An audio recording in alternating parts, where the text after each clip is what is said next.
Hey, everybody, and welcome to Science Hour for 2023. We're glad you're joining us. It's a beautiful day out here in Escambia County at the Extension Office. Our first program this year has to do with Arbor Day and planting trees. And our guest is Beth Bowles, Thank our you. horticulture specialist here at the Extension Office. And Beth, we'll start first with talking about Arbor Day. We know that nationally it's actually celebrated at a different time of year, but for Florida, it's officially tomorrow. Today is Arbor Day's Eve. I know we always, and people do call later in the season sometimes thinking, oh, when are you going to have your tree giveaway? Because they know the National Arbor Day. But some areas are very different nationally, as we know, weather-wise. And this time is a great time to plant trees and shrubs and even some of those deciduous fruit in Florida. So that's why we celebrate Arbor Day in January and not close to Earth Day. And it is a really good day to be doing this. I know it feels great, but what it's going to do, it's going to give these plants a time to settle in and hopefully start to establish before we get into our really stressful time of gardening and our summer. Okay. Well, the first thing you would think of as a homeowner, I'm going to do trees, is which species. I know today we have live oak. Yeah. We will be talking about the Extension Office with Carrie Stevenson's got a program coming up this weekend about a tree giveaway, and we'll talk to you more about that in a moment. But today we have selected a live oak. I don't know for different homeowners if there are certain trees that work better in different locations in the county. Absolutely. One of our rules at the University of Florida Extension is right plant, right place. A live oak is not going to work for everybody. It's going to be a large shade tree. You're actually going to need plenty of room for this root system to develop. The interesting thing about these trees is that their root system goes well beyond the drip line. So you really have to look around and know. So you may need a smaller tree, and there's lots of native and non-native trees that do really well. And if you need a list of those, we'll certainly help you. You're going to find out about some that offer berry at the tree giveaway, some that offer flower and fragrance, all sorts of nice things. But we like the live oak because it's such a sturdy tree. It adapted to our climate really well, also handles storms. We know that's a concern for people.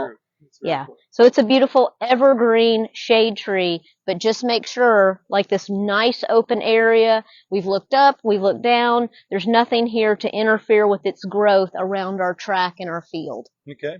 And actually, that was going to be my next question. Once you selected the species, the right spot, as you just talked about. So, what kinds of things do they need to think about? You said the open air space above. Yeah. Piping and everything else around. Is there anything else? As far as the soil type, does that make a difference? It does make a difference. We always think about our Florida soils as very sandy and well drained, but if you're a homeowner moving into a developed area, it may be compacted, and some trees are not going to do well on a poorly drained soil. So you may have to alter your species, one that's tolerant of poorly drained areas, or your planting depth. We'll talk about how to do that if you've got some compaction in there that you're dealing with roots. Now, in our area, we have a gas line close by, so we need to know where that is. If you don't know, there's a wonderful service called 811. You can call that and have all your utilities marked before you stick a shovel in the soil to make sure you're not going to cut off the neighborhood cable. You're not going to interrupt electricity. Or unfortunately, it could be a horrible day for all of us if something happened with a gas line. So call 811 if you don't know, and they can come give them a few days to mark that, and then you'll be safe when you dig that hole. Cool. Yeah. All right, so we picked the spot, we picked the tree, now we dig the hole. And we made an attempt to do this for you. What do you think? How did we do so far? Well, Rick, this is a really robust hole. Thank you. We like Thank it. you. So what we do before we dig the hole, we actually have to loosen this pot and slide this plant out, and we measure the root ball. But it's not just that. We actually need to prepare this root ball first. I am looking for the topmost root. So a lot of times we actually have to pull some of this root ball apart, and you see the soil has been added on top of this, which is common in the nursery trade, but we don't want any of that trunk covered in soil. So you can see where a little trunk was covered. Mm-hmm. I see my roots coming out here now. So now it's time for me to do my measurement, and I can, kind of, if it's little like this, I can set it in and say, oh, wait a minute, is it below grade? I'm going to use my shovel here and see it's well below grade. So you dug a little bit too deep, which is a little too strong, a little too muscle. Okay. But you do want your hole wider because all that loose soil is going to allow those roots to easily move out. Okay. So instead of adding soil, make sure it's the right depth first. But all we're going to do right here, I'm going to gently lift this so I support the root ball. And I'm going to have to add some more soil back in. So we're going to start to get out of breath here real soon. Didn't mean to make work for you. That's okay. Now, this is loose. So we're actually going to have to really compact this bottom down. You wouldn't do this in planting, but we want the bottom of that hole firm. So we probably are going to have to add a bit of soil back in here. And I know you get to see the actual work. And so break this stuff up because we want the top of our root ball to be at least an inch above grade. And that is really important for healthy tree establishment. My colleague and I, Lydia, go out all the time, and when trees are declining, and we see the trees have been set too deep in the soil. So making sure we get our shovel here. Now we're seeing we're pretty good, right? Yeah. We could do a little bit more, and firm that really well. But we're pretty good right there, a little bit above grade. And so we want to make sure. I can see a lot of homeowners wanting to dig a little deeper just because of habit. It is habit. Yeah. And we think, we're stabilizing that tree in the hole. It's going to stand up straight. But anytime we put soil over that trunk, it can slow the growth on these trees. They need to breathe through that trunk. There's spaces, lenticels there. They're going to breathe through those. And so we want that soil to come up to the edge of the root ball, but not any soil on top of the root ball. Yeah, that's very different. Yeah. Now, on this root ball too, if I have anything that's girdling, or that's thick roots, I need to pull some of those apart. If I had a circling root, I need to cut through that.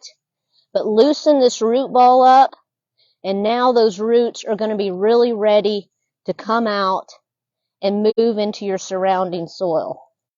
So I will add here, folks, if anybody has any questions, all you got to do is type in. Let us know. We'll be glad to get Beth to answer for you. Yeah, that'll be great. So that's pretty easy. That's a nice loose root ball. We see the topmost roots coming out. Now, what do you think? Do you often go to the nursery and buy a lot of amendments, compost, and all that good stuff? Sometimes. We do our own. Sometimes. Guess what? You don't need to. Okay. It's not necessary. So whatever comes out of this hole, you put right back in. Research with the University of Florida has shown you're not gaining any benefits. You're just spending more money. So if you want to spend more money, you can still do it. Buy a bigger tree. That's the way to go. No pinch of fertilizer? No, because we want it to establish. Water is all that's needed. Okay. So now, you may have to help me here, Rick, because I'm going to get out of breath. Let's add this soil back in. This is always the fun part. How come you end up like either more soil or not enough? There's always like this weird balance. Christmas present out of the box and then having you want to go? Yeah, I will. And I'm going to actually use my hand.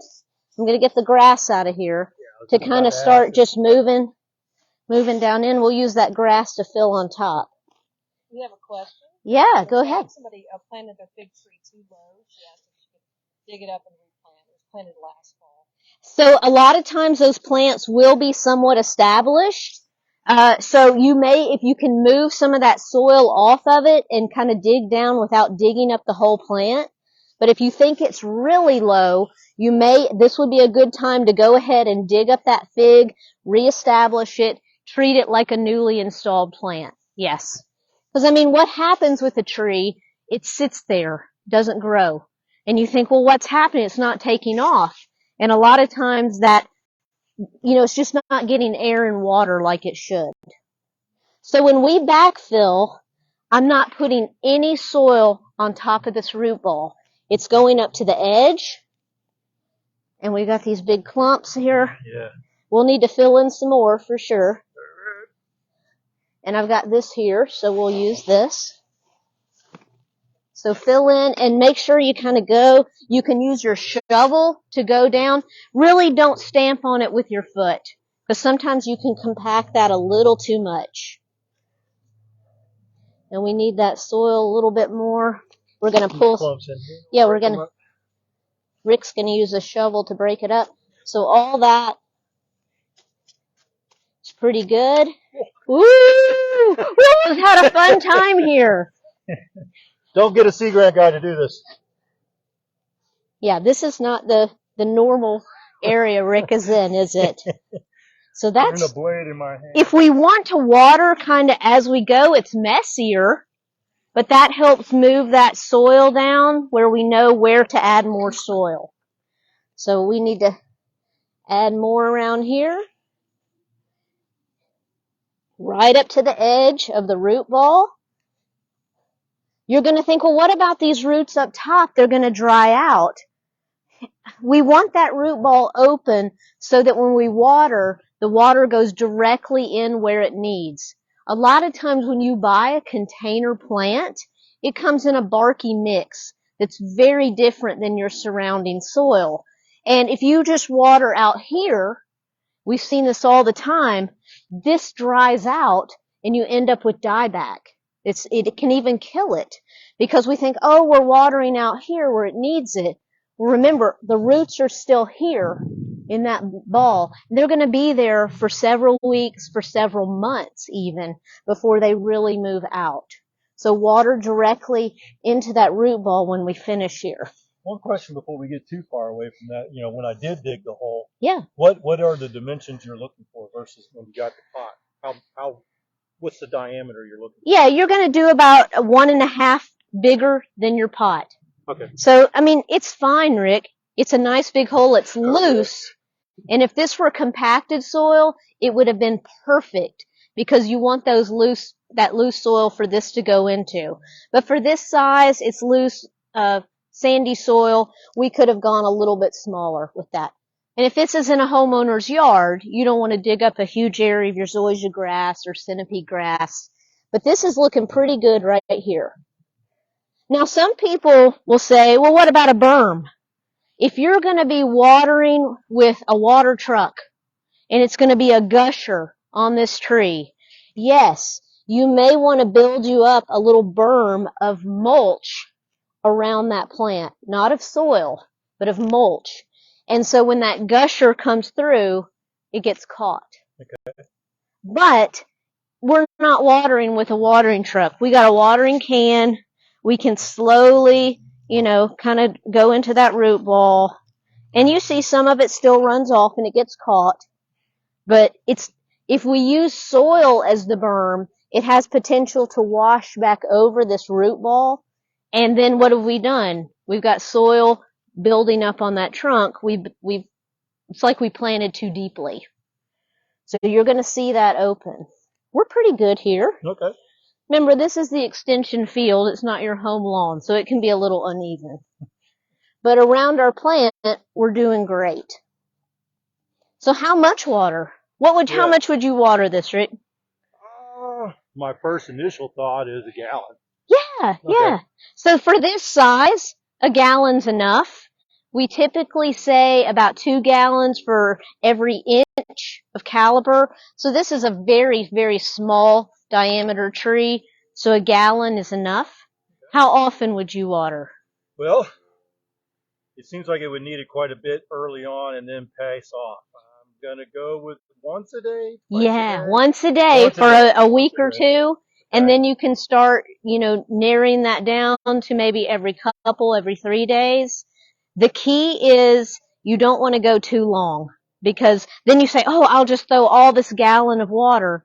That doesn't help. You don't want this to completely dry out in that barky mix. Okay. So we're going to come in every day for maybe a week or so. And the bigger you go in planting a tree, the longer you're going to have to water. Okay. But we even want to water this in the summer because it may not be but every week or two, but still it has potential to struggle because it's not completely out in this area. right. So that's something. All So right. we have a good guide for you to lay out exactly how much and how often in our tree planting handout. If you come to that Arbor Day that we're going to talk about, you can get one of those. It's And while perfect. we're on this, once a tree becomes established, I have seen homeowners actually rake the leaves up around the trunk. So even for older established trees, it's not recommended. You don't want to. We still want that trunk open. Okay. We usually call those mulch volcanoes. Okay. Mulch That's what they look volcanoes. like. Yeah. That's exactly what they look like. So the next step, we have some good organic mulch, which is just chipped up trees. If you like pine straw, if you like, cypress mulch, whatever you use, you can put this around. Again, not up against the trunk. We can actually use this as our berm if we need, but up to that root ball. This is going to protect it too. Does anyone go crazy with the weed eater? Yeah, absolutely. So definitely just smooth it out here. Wider is always better. But you see, I still see, if I want to put a tiny bit over that root ball, I could, but I really don't want to cover it because I want water to go in there. And that's pretty good. So from now, all we're doing is coming back and finishing off our water. Now, if we get a good rain, you may not need to water every day. But a little, sometimes it's a misty rain, it doesn't soak in. So don't be afraid to check it. Yeah, I was going to say that would be one thing to do, is just go out and look at the root ball and see if it's dry, right? Yeah, and it doesn't hurt to kind of move this back and you can feel down in there. Okay. But you can kind of see when this is starting to get a little dry. Now we think, oh, what else can we do to help it? Fertilizer, all that good stuff. No. Yeah. Water is it. That's going to help it establish over the next several months. And we're going to continue to water in summer. We're not going to do any pruning right now. This little tree, eventually this will need to come off down here. But until it really gets established, maybe in the next couple of years, we don't have to worry about any pruning. Okay. So not too bad. Now, as far as what the protocol basically you just went through, it doesn't vary much from species to species. It's pretty much the same. It's pretty much the same. Now your site may dictate a little bit higher. If it's compacted, if it's poorly drained, you're going to plant even a little bit higher and maybe make your hole a little bit wider, and shallow. Remember, those roots are not going to go deep. They're going to be in the upper foot of the soil. They're going to go out. Yeah, actually, I was just thinking that when you said that, because in the upper part of the county, there's a lot of clay. Yeah. And so it would change a little bit, obviously, if you had clay. We never think about that, but we do have clay here in the Panhandle. Yeah. And every site, and homeowner sites are going to be, you just have no idea what the construction material is. Right. We love live oak, though, but easy to do. Now, some people want to buy those mulch rings, the little plastic or fabricated mulch. Do not put those around a new tree, because where does water need to go? Right here. If you put that mulch ring up here, it's got a fabric underneath that supports it. You can't water it. It's not going to get water where it needs. Those are fine for well-established trees because the roots are out. But don't use those on new trees. So those are just some precautions. All right. And when you talked about open space, if there's a tree nearby, what would be the distance between, say where you decided to plant in the next one? What's a minimum distance? Well, it all depends on the type of tree. Like if it's a crepe myrtle, we may often plant those closely to get a nice canopy cover. Mm-hmm. Or your live oak, maybe you want to say 15, 20 feet away so those canopies meet over time. Mm-hmm. It kind of depends on what you want. We're not making a hedge of these, so do give them room where their branches can extend out, for sure. You know that. Cool. Yeah. Good stuff. Good stuff. Terry, we have any questions on there right now? Well, I will let you guys know the Extension Office is doing their annual Arbor Day. It will be this weekend, this Saturday. It will be held at 3 different sites, all 3 of them libraries. We got Molino Library. We have the Tehran Library near PJC or PSC, sorry, old school. And then the third one is the Bellevue Library. And it begins at 10, and while supplies last. That's how that will work. So we've got, what, 4 or 5 species of trees that'll be available? You remember? Yeah, we have 4. You can get a live oak if you've got a nice shade tree. You want a hurricane-resistant tree that's going to give you for years to come, decades to come. We have a Dahoon holly, one of my favorite hollies. It doesn't have that prickly leaf. Very adaptable to moist or dry sites. Has berries, so that one's beautiful. If you want a little flowering, small fruited tree, we have mayhaw. We always love mayhaw. Carrie Yeah. gets a good selection of mayhaws there. And then finally, uh, oh, we haven't had this one for a while. It's the Walters viburnum, a native tree. It's just getting ready to break in bloom. It's got these beautiful white blooms on it. So a nice native kind of small tree, large shrub, depending on what you want with the Walters viburnum. Yeah. Well, we hope you guys get a chance to try out that and get to it. But either way, if you're interested in planting trees, if you've got questions about different species that you're interested in, we've got Beth here at the Extension office that can give you some advice. And this is the time of year to think about doing it, right? It is. Visit your nursery. If you don't pick up a tree this week at the giveaway, go visit your nursery, and they have lots of selections for you to choose.